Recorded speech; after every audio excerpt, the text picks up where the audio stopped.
ਵਕਫ ਲਾ ਪਾਸ ਕੀਤਾ ਇਹਨਾਂ ਨੇ, ਪਰ 24 ਘੰਟੇ ਦੇ ਵਿੱਚ ਹਾਲਾਂ ਉਹ ਰਾਸ਼ਟਰਪਤੀ ਮਰਮੂ ਕਿਤੇ ਹੋਰ ਘੁੰਮਦੀ ਫਿਰਦੀ ਹੈ, ਪਰ ਯਕੀਨੀ ਬਣਾਇਆ ਗਿਆ ਕਿ ਇਸ ਤੋਂ ਪਹਿਲਾਂ ਕਿ ਕੋਈ ਹੋਰ ਰੁਕਾਵਟ ਹੋਏ ਉਹਨੇ ਸਾਈਨ ਕੀਤੇ।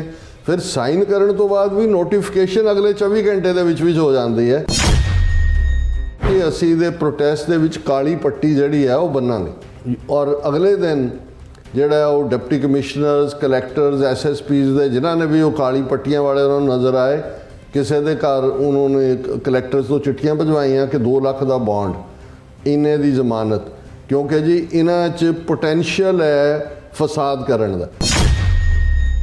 ਕਿਸੇ ਮੰਦਰ ਦੇ ਵਿੱਚ ਤਾਂ ਕੋਈ ਗੈਰ ਹਿੰਦੂ ਜਿਹੜਾ ਮੈਨੇਜਮੈਂਟ ਨਹੀਂ ਜਾ ਸਕਦਾ ਜੀ, ਇੱਥੇ MP ਵੀ ਹੋਣਗੇ, ਇੱਥੇ ਵਿਮਨ ਵੀ। ਜੇ ਅਸੀਂ ਹੁਣ ਜੇ ਕਿਸੇ ਮਜ਼ਹਬ ਦੇ ਹਵਾਲੇ ਨਾਲ ਉਹਨਾਂ ਦੇ ਕੋਈ ਅਸੂਲ ਨੇ, ਹੂ ਆਰ ਯੂ ਗਾਈਜ਼ ਕਿ ਤੁਸੀਂ ਡਿਸਾਈਡ ਕਰੋਗੇ ਕਿ ਉਹਨਾਂ ਨੇ ਮੈਨੇਜ ਕਿਵੇਂ ਕਰਨਾ। ਇਹ ਘੱਟ ਗਿਣਤੀਆਂ ਨੂੰ ਸਮਝ ਲੈਣਾ ਚਾਹੀਦਾ ਹੈ ਕਿ ਭਾਈ ਸਾਡੇ ਨਾਲ ਕੀ ਹੋ ਰਿਹਾ ਹੈ। ਇਹ ਇਕੱਲੇ ਕਰਕੇ ਜਿਹੜਾ ਅਸੀਂ ਸਾਨੂੰ ਕੁੱਟ ਰਹੇ ਨੇ, ਆਪਣੇ 'ਚ ਅਬਜ਼ੋਰਵ ਕਰਨ ਦੀ ਇਹਨਾਂ ਦੀ ਕੋਸ਼ਿਸ਼ ਹੈ।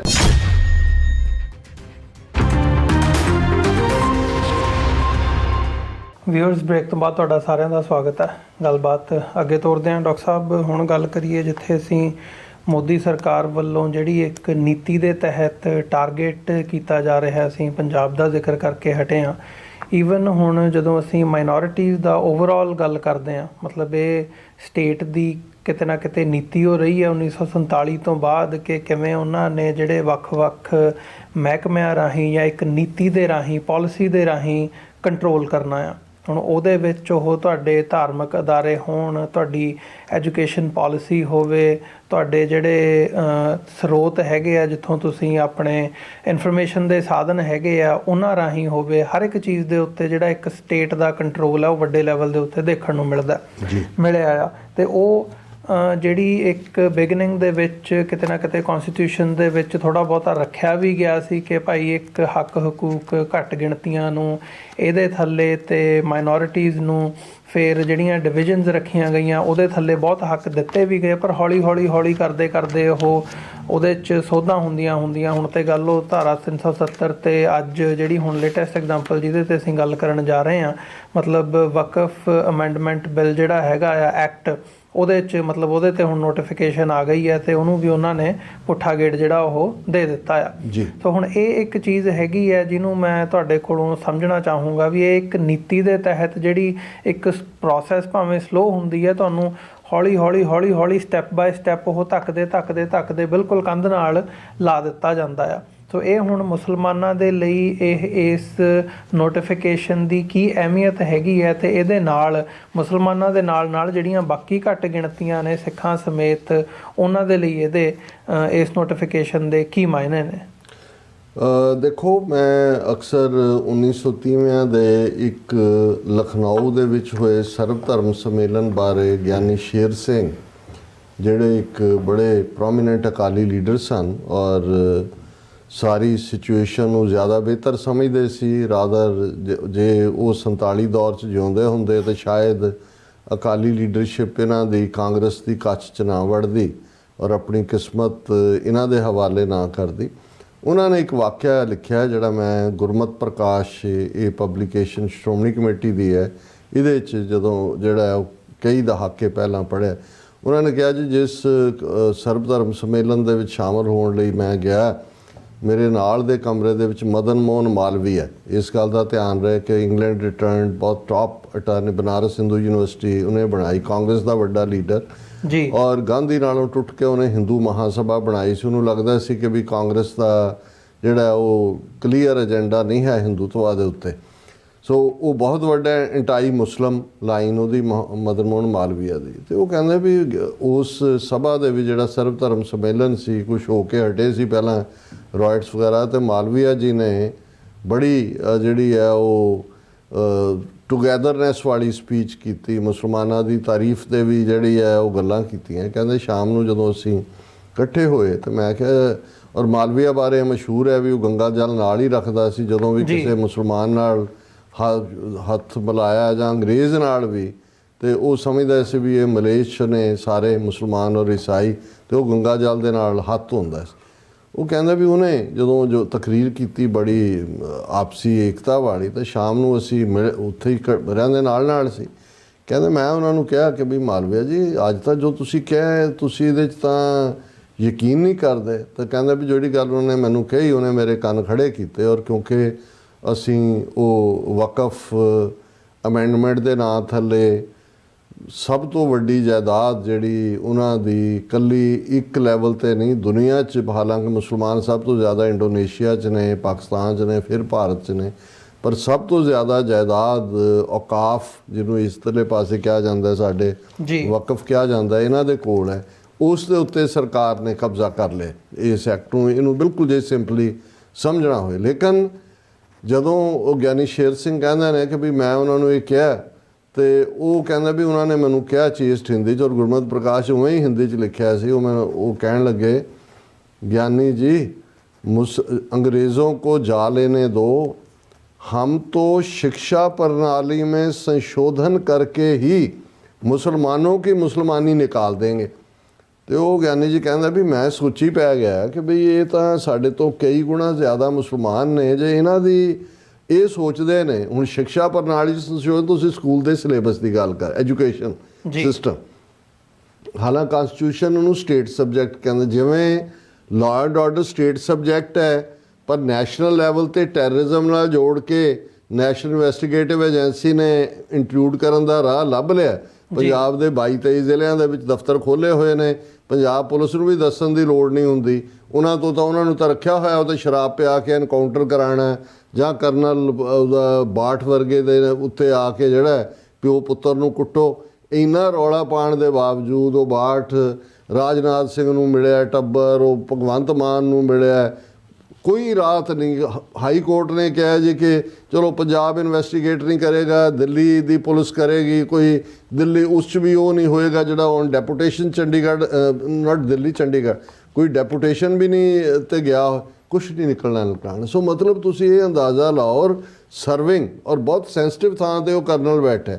ਹੁਣ ਕਿਉਂਕਿ ਇਹ ਜਦੋਂ ਤੁਸੀਂ ਕਿਸੇ ਲੋਕਾਂ ਦੇ ਲਈ ਉਹਨਾਂ ਨੂੰ ਇਹ ਦੱਸਣਾ ਕਿ ਵੀ ਇੱਥੇ ਤੁਹਾਡੀ ਕੋਈ ਪੁੱਛਗਿੱਛ ਨਹੀਂ ਹੈ, ਇੱਥੇ ਤਾਂ ਸਟੇਟ ਹੀ ਰਾਜ ਕਰਦੀ ਹੈ, ਤੇ ਤੁਸੀਂ ਇਹ ਤੌਰ ਤਰੀਕੇ ਅਪਣਾਉਂਦੇ ਹੋ। ਔਰ ਅਸੀਂ ਵਕਫ ਦੇ ਹਵਾਲੇ ਨਾਲ ਤਾਂ ਹੁਣ ਸਾਹਮਣੇ ਆਇਆ, ਕਿਉਂਕਿ ਇਹ ਸਾਰਾ ਪਾਰਟ ਜਦੋਂ ਹੁਣ ਉਹ ਕਹਿੰਦੇ ਨੇ ਜੀ ਅਸੀਂ ਯੂਨੀਫਾਰਮ ਸਿਵਲ ਕੋਡ ਬਣਾਉਣਾ ਜੀ, ਸੋ ਇਹ ਉਹਨਾਂ ਨੇ ਪਹਿਲਾ ਸਟੈਪ ਲਿਆ। ਅਲਟੀਮੇਟਲੀ ਇਹਨਾਂ ਨੇ ਮੁਸਲਿਮ ਪਰਸਨਲ ਲਾਅ, ਜਿਹੜਾ ਕਿ ਬੜੀ ਮਿਹਨਤ ਦੇ ਨਾਲ ਮੁਸਲਮਾਨਾਂ ਨੇ ਅੰਗਰੇਜ਼ਾਂ ਤੋਂ ਐਡਮਿਟ ਕਰਵਾਇਆ ਸੀ, ਔਰ ਉਹੀ ਇੰਡੀਅਨ ਕਾਨਸਟੀਟਿਊਸ਼ਨ ਦੇ ਵਿੱਚ ਜਿਹੜਾ ਇਨਕੋਰਪੋਰੇਟ ਕੀਤਾ ਗਿਆ, ਜਿਹਦੇ ਥੱਲੇ ਮੁਸਲਮਾਨਾਂ ਨੂੰ ਆਪਣੀ ਜਾਇਦਾਦ ਟਰਾਂਸਫਰ ਕਰਨੀ ਹੈ ਉਹਨਾਂ ਨੇ। ਹੁਣ ਉਹਨਾਂ 'ਚ ਲੜਕੇ ਜਾਂ ਲੜਕੀ ਦੇ ਵਿਚਾਲੇ ਜੇ ਕੋਈ ਉਹਨਾਂ ਨੇ ਫ਼ਰਕ ਰੱਖਿਆ ਤਾਂ ਉਹ ਇਸਲਾਮਿਕ ਲਾਅ ਦੇ ਥੱਲੇ ਹੀ ਟਰਾਂਸਫਰ ਹੁੰਦੀਆਂ ਨੇ। ਪਰਿਵਾਰਕ ਹੈਰੀਟੇਜ ਵੀ ਜਿਹੜਾ, ਜਿਹਨੂੰ ਇੱਧਰ ਹਿੰਦੂ ਕੋਡ ਬਿੱਲ ਬਣਾ ਕੇ ਇਹਨਾਂ ਨੇ, ਹਿੰਦੂ ਕੋਡ ਐਕਟ ਬਣਾ ਕੇ ਸਿੱਖਾਂ ਨੂੰ ਹਿੰਦੂਆਂ ਦੇ ਖਾਤੇ 'ਚ ਪਾਇਆ ਹੋਇਆ। ਇਕੱਲਾ ਗੱਲ ਆਰਟੀਕਲ 25(b) ਦੇ ਥੱਲੇ ਜਿਹੜਾ ਸਿੱਖਾਂ ਨੂੰ ਹਿੰਦੂ ਐਲਾਨਣ ਤੱਕ ਨਹੀਂ ਹੈ। 1950 'ਚ ਇਹਨਾਂ ਨੇ ਫਿਰ ਜਿਹੜੇ 3-4 ਹੋਰ law, Hindu marriage act, Hindu code act ਔਰ ਮਾਈਨੋਰਿਟੀ ਐਂਡ ਗਾਰਡੀਅਨਸ਼ਿਪ ਐਕਟ, ਉਹ ਸਾਰਿਆਂ ਦਾ ਬੇਸ ਅਲਟੀਮੇਟਲੀ ਆਰਟੀਕਲ 25(b) ਦੇ ਨਾਲ ਜੋੜ ਕੇ ਜਿਹੜਾ 1950 'ਚ 1956 'ਚ ਪਾਸ ਕੀਤੇ ਗਏ। ਹੁਣ ਮੁਸਲਮਾਨਾਂ ਦੇ ਲਈ ਕਿਉਂਕਿ ਆਲਰੇਡੀ ਮੁਸਲਿਮ ਪਰਸਨਲ ਲਾਅ ਹੈ, ਜਿਹਦੇ ਥੱਲੇ ਜਾਇਦਾਦ ਦੀ ਟਰਾਂਸਫਰ, ਜਿਹਦੇ ਥੱਲੇ ਉਹਨਾਂ ਦੇ ਮੈਰਿਟ ਜਿਹੜਾ ਵਿਆਹਤਾ ਜੀਵਨ ਦੇ ਹੱਕ ਜਾਂ ਮੋਰ ਦੈਨ ਵਨ ਮੈਰਿਜ ਦਾ ਪ੍ਰੋਵੀਜ਼ਨ, ਜੋ ਵੀ ਉਹਨਾਂ ਦੀ ਸ਼ਰੀਅਤ ਲਾਅ 'ਚੋਂ ਉਹਨਾਂ ਨੇ ਪਰਸਨਲ ਲਾਅ ਬਣਾਇਆ, ਇਹ ਸਾਰਾ ਇਹਨਾਂ ਨੇ ਐਲੀਮੀਨੇਟ ਕਰਨਾ। ਇਵੇਂ ਹੀ ਜਿਵੇਂ ਆਰਟੀਕਲ 37 ਜਿਹੜੀ ਕਾਨਸਟੀਟਿਊਸ਼ਨਲ ਗਰੰਟੀ ਸੀ, ਜਦੋਂ ਭਾਵੇਂ ਉਹ ਹਰੀ ਸਿੰਘ ਦੀ ਐਕਸੈਸ਼ਨ ਵੀ ਫਰਾਡ ਸੀ, ਲੇਕਿਨ ਜਿਹੜੀ ਇਹਦੇ ਥੱਲੇ ਇਹਨਾਂ ਨੇ ਐਡਮਿਟ ਕੀਤੀ ਹੋਈ ਸੀ।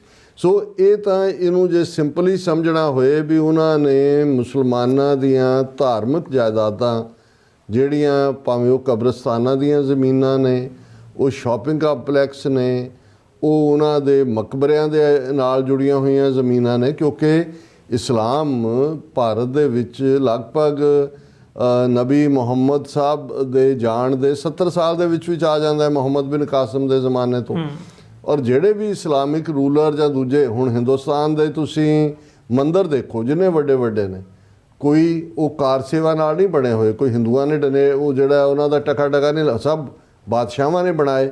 ਜਿਹੜੀ ਵੀ ਡਾਇਨੈਸਟੀ ਆਈ ਉਹਨਾਂ ਨੇ ਆਪਣਾ ਬੱਲੇ ਬੱਲੇ ਕਰਾਉਣ ਦੇ ਲਈ ਜਾਂ ਦੂਜੇ ਇਸੇ ਤਰ੍ਹਾਂ ਜਿਹੜੀਆਂ ਬਹੁਤ ਸਾਰੇ ਹਾਲਾਂ ਇਸਲਾਮ ਦੇ ਜਾਂ ਮੁਗਲਾਂ ਦੇ ਵੇਲੇ ਉਹ ਵਜ਼ੀਫੇ ਜਿੱਥੇ ਮਸੀਤਾਂ ਬਣਾਉਂਦੇ ਸੀ, ਬੜੀਆਂ ਬੜੀਆਂ ਸ਼ਾਹੀ ਮਸੀਤ ਜਾਂ ਹੁਣ ਜਾਮਾ ਮਸਜਿਦ ਦਿੱਲੀ ਦੀ ਹੈ ਜਾਂ ਲਾਹੌਰ ਦੀ ਹੈ ਜਾਂ ਬੜੀਆਂ ਬੜੀਆਂ ਮਸੀਤਾਂ ਜਾਂ ਦੂਜਾ ਉਹ ਮੰਦਰਾਂ ਨੂੰ ਵੀ ਵਜ਼ੀਫੇ ਦਿੰਦੇ ਸੀ। ਆ ਜਿਹੜਾ ਆਦਿੱਤਿਆਨਾਥ ਯੋਗੀ ਜਿਹਨੇ ਹੁਣ ਆ ਯੂਪੀ 'ਚ 2 ਦਿਨ ਤੋਂ ਹੁਣ ਮੁਸਲਮਾਨ ਜਿਹੜੇ ਜਦੋਂ ਦਾ ਇਹ ਵਕਫ ਲਾ ਪਾਸ ਕੀਤਾ ਇਹਨਾਂ ਨੇ, ਔਰ ਤੁਸੀਂ ਦੇਖੋ ਜਿਸ ਤੇਜ਼ੀ ਨਾਲ ਹਾਲਾਂ ਪਾਰਲੀਮੈਂਟ ਦੇ ਵਿੱਚ 72 ਘੰਟੇ ਡਿਬੇਟ ਹੋਈ ਜੀ, ਡਿਬੇਟ ਦੇ ਸਾਰੇ ਪੱਖ ਸਾਹਮਣੇ ਆਏ, ਲੇਕਿਨ ਜਦੋਂ ਹੁਣ ਸਿੰਪਲ ਮੈਜੋਰਿਟੀ ਨਾਲ ਹੀ ਤੁਸੀਂ ਕੁਝ ਪਾਸ ਕਰਨਾ ਹੈ, ਤੁਸੀਂ ਡਿਬੇਟ ਤਾਂ ਤੁਸੀਂ ਆਪਣੇ ਆਪ ਨੂੰ ਸੈਟੀਸਫਾਈ ਕਰਨ ਲਈ ਕਰਦੇ ਹੋ ਜੀ। ਦੇਖੋ ਮੈਂ ਕਿੰਨੇ ਜ਼ਬਰਦਸਤ ਨੁਕਤੇ, ਬੜੀਆਂ ਜ਼ਬਰਦਸਤ ਤਕਰੀਰਾਂ ਹੋਈਆਂ, ਵਿਵੇਕ ਯਾਦਵ ਨੇ ਕੀ ਕਿਹਾ, ਰਾਹੁਲ ਗਾਂਧੀ ਨੇ ਕੀ ਕਿਹਾ, ਉਹ ਓਬੇਸੀ ਨੇ ਕੀ ਕਿਹਾ, ਹੂ ਗਿਵਸ ਏ ਡੈਮ।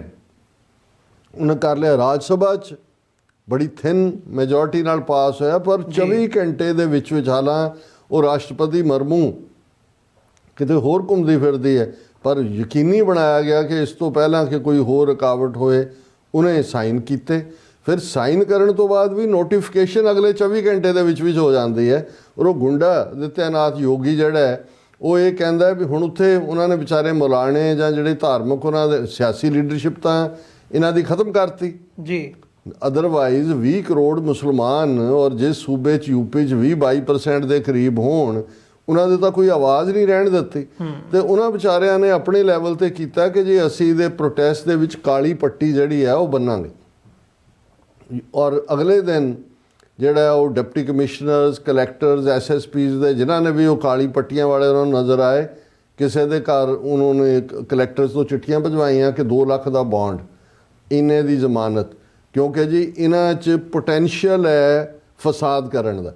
ਔਰ ਇਹਨਾਂ 'ਚ ਇੱਕ ਮੁਨੱਵਰ ਰਾਣਾ, ਉਹ ਬੜਾ ਜ਼ਬਰਦਸਤ ਉਰਦੂ ਦਾ ਸ਼ਾਇਰ ਜਿਹੜਾ ਬੜੇ ਜਿਹੜਾ ਮੁਸ਼ਾਇਰਿਆਂ 'ਚ ਖਲੋ ਕੇ ਕਹਿੰਦਾ ਸੀ ਇਹ ਹਿੰਦੁਸਤਾਨ ਤੁਮਾਰੇ ਬਾਪ ਕਾ ਤੋਂ ਨਹੀਂ, ਜਿਹਨੂੰ ਇਹਨੇ ਵੀ ਦਲਜੀਤ ਦੋਸਾਂਝ ਜਦੋਂ ਇਹ ਗਿਆ ਪਤਾ ਨਹੀਂ ਕਿਹੜੇ ਸ਼ਹਿਰ 'ਚ ਤੇ ਉੱਥੇ ਜਦੋਂ ਕੀਤਾ ਲੱਖਾਂ ਲੋਕ ਖੜੇ ਹੋ ਗਏ, ਕਿਉਂਕਿ ਹਾਂ ਬਹੁਤ ਵੱਡਾ ਉਹ ਹੋਇਆ। ਹੁਣ ਉਹਦੀ ਡਾਟਰ ਨੂੰ ਵੀ ਇਹਨਾਂ ਨੇ ਨੋਟਿਸ ਭੇਜਿਆ 10 ਲੱਖ ਰੁਪਏ, ਕਿਉਂਕਿ ਉਹਨੇ ਵੀ ਕਾਲੀ ਪੱਟੀ ਬੰਨੀ ਕਿ ਵੀ ਤੁਸੀਂ 10 ਲੱਖ ਰੁਪਏ ਦੀ ਜਾਮਨੀ ਲਿਆਓ, ਸ਼ੋਰਟੀ ਲਿਆਓ ਕਿ ਵੀ ਤੁਸੀਂ ਜਿਹੜਾ ਇਹ ਕੱਲ੍ਹ ਨੂੰ ਤੁਸੀਂ ਦੰਗੇ 'ਚ ਮੁਲਵਸ ਹੋ ਸਕਦੇ ਹੋ। ਸੋ ਹਾਲਾਂ ਹੁਣ ਇਹੀ ਜਿਸ ਡੇਰੇ 'ਚੋਂ ਗੋਰਖਨਾਥ ਦੇ ਇਹ ਯੋਗੀ ਆਉਂਦਾ ਜਿਹਦਾ ਹੈੱਡ ਹੈ, ਔਰੰਗਜ਼ੇਬ ਦੇ ਪੀਰੀਅਡ 'ਚ ਵੀ ਇਹਨਾਂ ਦੇ ਡੇਰਿਆਂ ਨੂੰ ਗੋਰਖਪੰਥੀਆਂ ਦੇ ਜਿਹੜਾ ਉਹ ਜਗੀਰ ਔਰ ਵਜ਼ੀਫਾ ਮਿਲਦਾ ਰਿਹਾ ਰੈਗੂਲਰ। ਹੁਣ ਇਹੀ ਕਾਰਨ ਹੈ ਕਿ ਜਿਹੜੀ ਇੰਨੀ ਜਾਇਦਾਦ ਸਾਰੇ ਭਾਰਤ ਦੇ ਵਿੱਚ ਜਦੋਂ ਉਹ ਔਕਾਫ ਬੋਰਡ ਦੇ ਕੋਲ ਹੀ ਹੈ, ਇਕੱਲਾ ਇਹਦੇ 'ਚ ਇਮੀਡੀਏਟ ਜਿਹੜੀ ਧਾਰਮਿਕ ਰਸਮੋ ਰਿਵਾਜ ਨੇ ਉਹ ਆਪਣੀ ਥਾਂ, ਲੇਕਿਨ ਇਹ ਔਕਾਫ ਦੀ ਪ੍ਰਾਪਰਟੀ ਜਿਹਦੇ ਤੇ ਪਹਿਲਾਂ ਹੀ, ਹਾਲਾਂਕਿ ਇਹ ਨਹੀਂ ਹੈ ਵੀ ਉਹਦੇ ਤੇ ਕਬਜ਼ੇ ਨਹੀਂ ਹੋਏ, ਉਹਦੇ ਤੇ ਕਈ ਥਾਂ ਈਵਨ ਆਂਧਰਾ ਪ੍ਰਦੇਸ਼ ਦੇ ਵਿੱਚ ਜਿਹੜਾ ਵੱਡਾ ਉਹਨਾਂ ਦਾ 에ਅਰਪੋਰਟ ਬਣਿਆ ਉਹਦੇ ਤੇ ਕਬਜ਼ਾ ਕੀਤਾ ਹੋਇਆ, ਦੂਜਿਆਂ 'ਚ ਹੈ ਕਈਆਂ ਨੂੰ ਥਰੋ ਅਵੇ ਪ੍ਰਾਈਸ ਦਿੱਤਾ ਜਾਂ, ਪਰ ਘੱਟੋ ਘੱਟ ਬੋਲਦੀ ਤਾਂ ਉਹਨਾਂ ਦੇ ਨਾਂ ਹੈ, ਵੱਜਦੀ ਤਾਂ ਉਹ ਉਸ ਦੇ ਨਾਂ ਹੈ। ਜਿਵੇਂ ਪਾਕਿਸਤਾਨ ਦੇ ਵਿੱਚ ਜਦੋਂ ਅਸੀਂ ਵਕਫ ਬੋਰਡ ਦੇ ਹਵਾਲੇ ਨਾਲ ਦੇਖਦੇ ਤੇ ਗੁਰਦੁਆਰੇ, ਜਦੋਂ ਅਸੀਂ 200 ਤੋਂ ਜ਼ਿਆਦਾ ਗੁਰਦੁਆਰਿਆਂ ਦੀ ਗੱਲ ਕਰਦੇ ਹਾਂ ਜਾਂ ਨਨਕਾਣਾ ਸਾਹਿਬ ਦਾ ਦੂਜਾ, ਭਾਵੇਂ ਉਸ ਦੇ ਉੱਤੇ ਕਬਜ਼ਾ ਕਿਸੇ ਦਾ ਉਹਦੇ 'ਚ ਕੋਈ ਇੱਧਰੋਂ ਗਏ ਜਿਹੜੇ ਨੇ ਰੈਫਿਊਜੀ ਬੈਠੇ ਹੋਣ, ਲੇਕਿਨ ਰੈਵਨਿਊ ਰੈਕਡ ਦੇ ਵਿੱਚ ਤਾਂ ਉਹਨਾਂ ਦੇ ਹੀ ਹੈ, ਗੁਰਦੁਆਰੇ ਦੇ ਨਾਂ ਬੋਲਦੀ ਹੈ। ਇਹੀ ਕਾਰਨ ਹੈ ਕਿ ਭਾਈ ਹੁਣ ਜਦੋਂ ਗੁਰਦੁਆਰੇ ਖੁੱਲ੍ਹ ਰਹੇ ਨੇ 20-25 ਦੇ ਕਰੀਬ ਜਿੱਥੇ ਪ੍ਰਕਾਸ਼ ਹੋਣ ਲੱਗ ਗਿਆ, ਉਹ ਇਸ ਲਈ ਕਿਉਂਕਿ ਪ੍ਰਾਪਰਟੀ ਉਹਨਾਂ ਦੀ। ਪਰ ਹੁਣ ਇਸ ਜਿਹੜਾ ਵਕਫ ਅਮੈਂਡਮੈਂਟ ਦੇ ਨਾਂ ਥੱਲੇ ਇਹਨਾਂ ਨੇ ਜਿਹੜਾ ਐਕਟ ਪਾਸ ਕੀਤਾ, ਉਹਦੇ 'ਚ ਸਰਕਾਰ ਨੇ ਸਿੱਧੇ ਤੌਰ 'ਤੇ, ਫਿਰ ਇਕੱਲਾ ਇਹ ਨਹੀਂ ਹੈ, ਉਹਦੀ ਜਿਹੜੀ ਕੰਪੋਜੀਸ਼ਨ ਹੈ ਜਿਹੜਾ ਬੋਰਡ ਕੰਟਰੋਲ ਕਰੇਗਾ। ਹੁਣ ਕਿਸੇ ਮੰਦਰ ਦੇ ਵਿੱਚ ਤਾਂ ਤ੍ਰਿਪਤੀ ਹੋਏ ਉਹਨਾਂ ਦੇ ਵੱਡੇ ਦੂਜੇ ਮੰਦਰ ਹੋਣ, ਉਹਦੇ 'ਚ ਤਾਂ ਕੋਈ ਗੈਰ ਹਿੰਦੂ ਜਿਹੜਾ ਮੈਨੇਜਮੈਂਟ ਨਹੀਂ ਜਾ ਸਕਦਾ ਜੀ। ਇੱਥੇ MP ਵੀ ਹੋਣਗੇ, ਇੱਥੇ ਵਿਮੈਨ ਵੀ, ਜੇ ਅਸੀਂ ਹੁਣ ਜੇ ਕਿਸੇ ਮਜ਼ਹਬ ਦੇ ਹਵਾਲੇ ਨਾਲ ਉਹਨਾਂ ਦੇ ਕੋਈ ਅਸੂਲ ਨੇ, ਹੂ ਆਰ ਯੂ ਗਾਈਜ਼ ਕਿ ਤੁਸੀਂ ਡਿਸਾਈਡ ਕਰੋਗੇ ਕਿ ਉਹਨਾਂ ਨੇ ਮੈਨੇਜ ਕਿਵੇਂ ਕਰਨਾ। ਸੋ ਇਹ ਸਾਰਾ ਪਾਰਟ ਜਿਵੇਂ ਤੁਸੀਂ ਬਿਲਕੁਲ ਠੀਕ ਕਿਹਾ, ਔਰ ਇਸ ਮਾਮਲੇ ਦੇ ਵਿੱਚ ਉਹਨੇ ਬੀਬੀ ਹਰਸਿਮਰਤ ਕੌਰ ਬਾਦਲ ਲੋਨ ਵਾਇਸ ਹੈ ਅਕਾਲੀਆਂ ਦੀ, ਭਾਵੇਂ ਅਸੀਂ ਜਦੋਂ ਕਹਿੰਦੇ ਹਾਂ ਕਿ even the devil must be given his due, ਉਹਨੇ ਇਹੀ ਕੰਸਰਨ ਜਿਹੜਾ ਸਵਾਲ ਤੁਸੀਂ ਪੁੱਛਿਆ ਜੀ। ਉਹਨੇ ਕਿਹਾ ਵੀ ਤੁਸੀਂ ਆਲਰੇਡੀ ਸਿੱਖਾਂ ਦੇ ਨਾਲ ਵੀ ਇਹੀ ਕੁਝ ਕੀਤਾ ਹੈ। ਤਖਤ ਹਜ਼ੂਰ ਸਾਹਿਬ ਬੋਰਡ 'ਚ ਤੁਸੀਂ ਇਲੈਕਟਡ ਸਾਡੇ ਬੰਦੇ ਕੱਢ ਕੇ ਸਰਕਾਰੀ ਨੋਮਨੀ ਵਧਾ ਕੇ ਉਹਦੇ 'ਚ ਮੈਜੋਰਟੀ ਨਾਲ ਉਹ ਜਾਇਦਾਦ 'ਤੇ ਕਬਜ਼ਾ ਕਰ ਲਿਆ ਡਿਸੀਜਨ ਵਿੱਚ। ਤਖਤ ਪਟਨਾ ਸਾਹਿਬ ਬੋਰਡ 'ਚ ਤੁਸੀਂ ਕੀਤਾ ਹੈ। ਦਿੱਲੀ ਕਮੇਟੀ ਸਿੱਧੇ ਤੌਰ 'ਤੇ ਜਦੋਂ ਅਸੀਂ ਕਹਿੰਦੇ ਹਾਂ ਕਿ ਬੀਜੇਪੀ RSS ਦੇ ਕੰਟਰੋਲ 'ਚ ਹੈ। ਹਰਿਆਣਾ ਗੁਰਦੁਆਰਾ ਪ੍ਰਬੰਧਕ ਕਮੇਟੀ 50 ਤੋਂ ਜ਼ਿਆਦਾ ਹਿਸਟੋਰੀਕਲ ਗੁਰਦੁਆਰੇ ਔਰ ਕਿੰਨੇ ਟਰਸਟ ਉਹਨਾਂ ਦੀਆਂ ਜ਼ਮੀਨਾਂ 'ਚ ਆਲਰੇਡੀ ਉਸ ਕਿਸਮ ਦੇ ਬਿਠਾ ਦਿੱਤੇ ਨੇ। ਹੁਣ ਲਾਸਟ ਸ਼੍ਰੋਮਣੀ ਕਮੇਟੀ ਬਚੀ ਹੈ, ਇੰਨਾ ਕੁ ਉਹ ਖਲਾਰਾ ਉਹਨਾਂ ਨੇ ਪਾਇਆ ਹੋਇਆ ਕਿ ਜਦੋਂ ਮਰਜ਼ੀ ਕੀ ਉਹਨਾਂ ਨੇ ਕਰਨਾ ਹੈ, ਕਿੱਧਰ ਨੂੰ ਕਰਨਾ ਹੈ। ਇੱਕ ਪਾਸੇ ਬੈਠੇ ਅਕਾਲੀ ਨੇ ਬਾਦਲ ਕੇ, ਇੱਕ ਪਾਸੇ ਦਾਗੀ ਬਾਗੀ ਨੇ। ਪਰ ਜਦੋਂ ਮੈਂ ਦੇਖਦਾ ਮੈਨੂੰ ਇਵੇਂ ਲੱਗਦਾ ਵੀ ਕੋ ਅਮਿਤ ਸ਼ਾਹ ਨੇ ਵੱਡਾ ਝੋਲਾ ਪਾਇਆ ਹੋਇਆ, ਉਹਦੀਆਂ ਕਲੀਆਂ ਨੇ ਬੜੀਆਂ, ਇੱਕ ਨੇ ਫੜੀ ਹੋਈ ਹੈ, ਇੱਕ ਨੇ ਫੜੀ ਹੋਈ ਆ। ਉਹ ਇੱਕ ਦੂਜੇ ਦੇ ਮੂੰਹ ਵੱਲ ਮੂੰਹ ਕਰਕੇ ਇੱਕ ਦੂਜੇ ਨੂੰ ਅਬਿਊਜ਼ ਕਰਦੇ ਨੇ, ਪਰ ਅਲਟੀਮੇਟਲੀ ਕਰਕੇ ਉਹ ਕਲੀ ਦੇ ਨਾਲ ਉਹਦੇ ਥੱਲੇ ਜਾ ਕੇ ਛੁਪ ਜਾਂਦੇ ਨੇ ਜੀ। ਇਹ ਖੇਡ ਜਿਹੜੀ ਹੈ ਚੱਲ ਰਹੀ ਹੈ। ਔਰ ਮੈਂ ਸਮਝਦਾ ਕਿ ਜਿਸ ਲੈਵਲ ਦੇ ਉੱਤੇ ਹਾਲਾਂ ਪ੍ਰੋਟੈਸਟ ਸ਼ੁਰੂ ਹੋਏ ਨੇ ਵਿਦਨ ਭਾਰਤ, ਲੇਕਿਨ ਹੁਣ ਯੂਪੀ ਜਿੱਥੇ ਸਭ ਤੋਂ ਜਿਹੜੀ ਸਾਰੀ ਔਕਾਫ ਦੀ ਜਾਇਦਾਦ ਹੈ ਜਿਹੜੀ ਸਰਕਾਰੀ ਕੰਟਰੋਲ 'ਚ, ਉਹਦਾ ਲਗਭਗ 21% ਜਾਇਦਾਦਾਂ ਯੂਪੀ ਦੇ ਵਿੱਚ ਨੇ।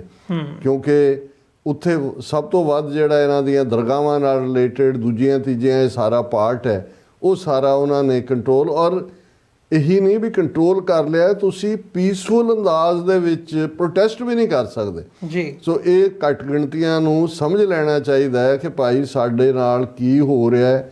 ਇਹ ਇਕੱਲੇ ਕਰਕੇ ਜਿਹੜਾ ਸਾਨੂੰ ਕੁੱਟ ਰਹੇ ਨੇ, ਆਪਣੇ 'ਚ ਅਬਜ਼ੋਰਵ ਕਰਨ ਦੀ ਇਹਨਾਂ ਦੀ ਕੋਸ਼ਿਸ਼ ਹੈ। ਔਰ ਜੋ ਇਹਨਾਂ ਦਾ ਸਾਵਰਕਰ ਦਾ ਦੂਸਰੇ ਦਾ ਫਲਸਫਾ ਸੀ, ਬਿਲਕੁਲ ਐਗਜ਼ੈਕਟਲੀ ਉਸ ਦੇ ਉੱਤੇ ਹੀ ਇਹ ਐਕਟ ਕਰ ਰਹੇ ਨੇ। ਜੀ ਡਾਕਟਰ ਸਾਹਿਬ, ਬਿਲਕੁਲ। ਸੋ ਇਹਨਾਂ ਹੀ ਸ਼ਬਦਾਂ ਦੇ ਨਾਲ ਵਿਊਅਰਸ ਇੱਕ ਛੋਟੇ ਜਿਹੇ ਕਮਰਸ਼ੀਅਲ ਬ੍ਰੇਕ ਦੇ ਲਈ ਇੱਥੇ ਰੁਕਦੇ ਹਾਂ। ਬ੍ਰੇਕ ਤੋਂ ਬਾਅਦ ਗੱਲਬਾਤ ਕੰਟੀਨਿਊ ਕਰਾਂਗੇ।